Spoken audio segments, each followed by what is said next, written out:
بسم اللہ الرحمن الرحیم۔ اسم منصوب کی وضاحت کرتے ہیں۔ اسم منصوب وہ اسم ہوتا ہے جس کے آخر میں نسبت کے لیے یا مشدد اور اس سے پہلے کسرہ زائد کر دیتے ہیں۔ اسم منصوب وہ اسم ہوتا ہے جس کے آخر میں نسبت کے لیے یا مشدد اور اس سے پہلے کسرہ کو زائد کر دیتے ہیں۔ یہ یا نسبت لگانے کا فائدہ یہ ہوتا ہے کہ اس سے یہ چیز معلوم ہو جاتی ہے کہ کسی شے کا تعلق ہے اس کے ساتھ۔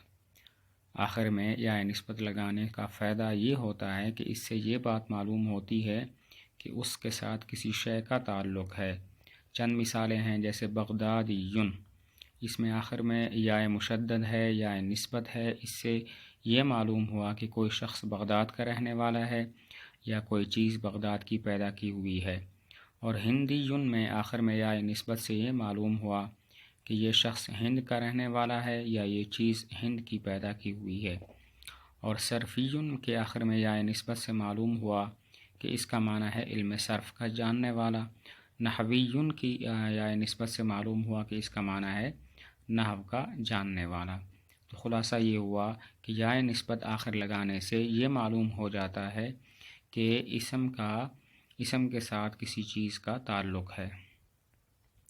نسبت کے چند ضروری قاعدے ہیں۔ پہلا قاعدہ یہ ہے کہ جب الف مکسورہ یعنی بغیر مد والا جو الف ہے کلمہ میں تیسری یا چوتھی جگہ واقع ہو تو اس الف کو واو سے بدل دیتے ہیں، اور اگر وہی الف مکسورہ پانچویں جگہ واقع ہو تو وہ گر جاتا ہے، اس کو واو سے بدل دیں۔ اس کی مثال عیسیٰ، اس میں الف کو واو سے بدل کے عیسویٌ پڑھتے ہیں۔ مولا، اس میں الف جو چوتھی جگہ واقع ہے اس کو واو سے تبدیل کر کے مولویٌ پڑھتے ہیں۔ اور پانچویں جگہ واقع ہو اس کی مثال مصطفیٰ، اس میں جو فا کے بعد الف ہے یہ پانچویں جگہ واقع ہے تو یہ گر جائے گا اور ہم پڑھیں گے مصطفیٌ۔ پہلا قاعدہ یہ ہے کہ الف مکسورہ جب کلمہ میں تیسری یا چوتھی جگہ واقع ہو تو وہ واو سے بدل جاتا ہے، اور اگر پانچویں جگہ واقع ہو تو وہ گر جاتا ہے۔ تو واو سے بدلنے کی مثال عیسیٰ، اس میں الف کو واو سے بدلتے ہیں عیسویٌ پڑھتے ہیں۔ مولا، اس میں الف کو واو سے بدل کے مولویٌ پڑھتے ہیں۔ اور پانچویں جگہ واقع ہو مصطفیٰ، اس میں فا کے بعد جو الف ہے وہ پانچویں جگہ واقع ہے تو یہ گر جائے گا اور پڑھیں گے مصطفیٌ۔ دوسرا قاعدہ یہ ہے کہ الف ممدودہ کا دوسرا الف واو سے بدل جاتا ہے، جیسے سماعٌ، اس سے سماویٌ پڑھتے ہیں، اور بیضاء سے بیضاویٌ پڑھتے ہیں۔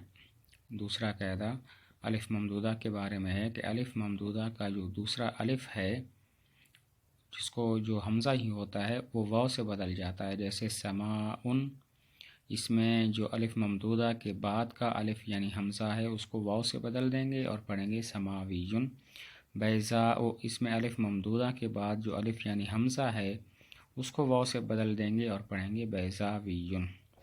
تیسرا قاعدہ یہ ہے کہ اگر اسم کے آخر میں یا مشدد پہلے سے ہو تو وہاں یا نسبت لگانے کی ضرورت نہیں ہے، جیسے شافعیٌ، اس میں ایک امام کا نام ہے اور اس کے آخر میں یا مشدد پہلے سے موجود ہے تو یا نسبت لگانے کی ضرورت نہیں ہوگی۔ شافعیٌ کا معنی یہ بھی ہے کہ جو امام شافعی رحمۃ اللہ علیہ کا مقلد ہے، اس کا مذہب اختیار کرنے والا ہے۔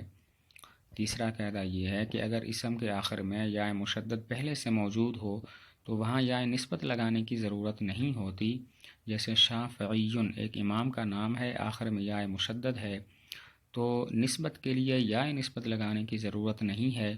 شافعیٌ اس کو بھی کہیں گے جس کا مذہب امام شافعی رحمۃ اللہ علیہ والا ہو۔ چوتھا قاعدہ یہ ہے کہ دو صورتوں میں آخر میں تا گر جاتی ہے نسبت کے وقت۔ دو صورتوں میں نسبت کے وقت آخر میں جو تا ہوتی ہے وہ گر جاتی ہے۔ نمبر 1، جب اسم کے آخر میں تائے تانیث ہو، جیسے کوفۃٌ، اس کی جب نسبت بنائیں گے تو کہیں گے کوفیٌ تا کو گرانے کے ساتھ، اور مکۃٌ، اس میں جب نسبت بنائیں گے تو تا کو گرا دیں گے اور پڑھیں گے مکیٌ۔ نمبر 2، جو اسم فعیلۃ اور فعیلۃ کے وزن پر ہو اس کے آخر میں بھی تا گر جاتی ہے، جیسے فعیلۃ کی مثال مدینۃ، اس میں نسبت کے وقت کہیں گے مدنیٌ تا کو گرانے کے ساتھ، اور جوہینتن فاعلتن کے وزن پر ہے، اس میں نسبت کے وقت تا کو گرا دیں گے اور کہیں گے جوہنیون۔ تو چوتھا قاعدہ یہ ہوا، دو صورتوں میں نسبت کے وقت آخر سے تا گر جاتی ہے۔ نمبر 1، آخر میں تائے تانیث ہو، جیسے کوفتن، جب ہم نسبت بنائیں گے تو کہیں گے کوفیون تا کو گرانے کے ساتھ، اور مکتن، اس میں ہم کہیں گے مکیون تا کو گرانے کے ساتھ جب ہم اس کی نسبت بنائیں گے۔ نمبر 2، وہ اسم جو فاعلتن یا فاعلتن کے وزن پر ہو، فاعلتن کے وزن پر ہو، جیسے مدینتن، نسبت کے وقت کہیں گے مدنیون تا کو گرانے کے ساتھ، اور فاعلتن کے وزن پر ہو، جیسے جوہینتن، نسبت کے وقت کہیں گے جوہنیون تا کو گرانے کے ساتھ۔ پانچواں قاعدہ یہ ہے کہ جو اسم فعیل کے وزن پر ہو اور اس کے آخر میں یا مشدد بھی ہو تو پہلی یا کو ختم کر کے واو سے بدلتے ہیں اور واو سے پہلے فتح دے کر آخر میں یا نسبت لگاتے ہیں۔ جو اسم فاعل کے وزن پر ہو اور اس کے آخر میں یا مشدد ہو تو نسبت کے وقت پہلی یا دور کر کے اس کو واو سے بدلیں گے اور واو سے پہلے فتح دے کر آخر میں یا نسبت لگا دیں گے۔ جیسے علیٌ، یہ بر وزن فعیل ہے تو آخر میں یا مشدد بھی ہے، اس یا کو ختم کر کے اس کو واو سے بدل دیں گے اور آخر میں یا نسبت لگا دیں گے اور ما قبل کو فتح دے دیں گے، جیسے علویٌ۔ اسی طرح نبیٌ کا حال ہے کہ یہ فاعل کا وزن ہے تو آخر میں یا کو دور کر کے، پہلی یا کو دور کر کے اس کو واو سے بدل دیں گے اور ما قبل کو فتح دے کر آخر میں یا نسبت لگائیں گے تو پڑھیں گے نبویٌ۔ چھٹا قاعدہ یہ ہے کہ اگر یا چوتھی جگہ کسرہ کے بعد واقع ہو تو دو صورتیں جائز ہیں۔ نمبر 1، یا کو دور کرنا، نمبر 2، یا کو واو سے بدلنا۔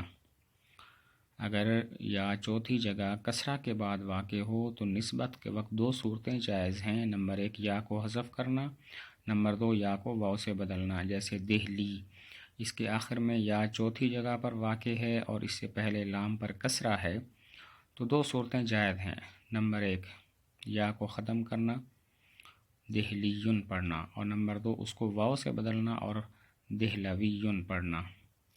ساتواں قاعدہ یہ ہے کہ اگر اسم کے آخر سے حرف اصلی حذف ہو گیا ہو تو نسبت کے وقت واپس آ جاتا ہے۔ اگر اسم کے آخر سے حرف اصلی حذف ہو گیا ہو تو نسبت کے وقت واپس آ جاتا ہے، جیسے اخن اصل میں اخون تھا، نسبت کے وقت کہیں گے اخویٌ، واو کو واپس لانے کے ساتھ۔ ابن اصل میں ابون تھا تو ابویٌ کہیں گے، واو کو واپس لانے کے ساتھ، اور دمن اصل میں دمون تھا، نسبت کے وقت دمویٌ کہیں گے، واو کو واپس لانے کے ساتھ۔ آٹھواں قاعدہ یہ ہے کہ بعض الفاظ کی نسبت خلاف قیاس آتی ہے، کوئی قاعدہ نہیں ہوتا۔ جیسے نورن کی نسبت کہیں گے نورانیٌ، حقن میں نسبت کے وقت کہیں گے حقانیٌ، رے میں نسبت کے وقت کہیں گے رازیٌ، رے کا رہنے والا، اور بادیتن میں نسبت کے وقت کہیں گے بدویٌ، یعنی دیہات کا رہنے والا۔ آٹھواں قاعدہ یہ ہے کہ بعض الفاظ کی نسبت خلاف قیاس آتی ہے، جیسے نورن نسبت کے وقت کہیں گے نورانیٌ، حقن نسبت کے وقت کہیں گے حقانیٌ، رے نسبت کے وقت کہیں گے رازیٌ، یعنی رے کا رہنے والا، اور بادیتن نسبت کے وقت کہیں گے بادیتن، دیہات کا رہنے والا۔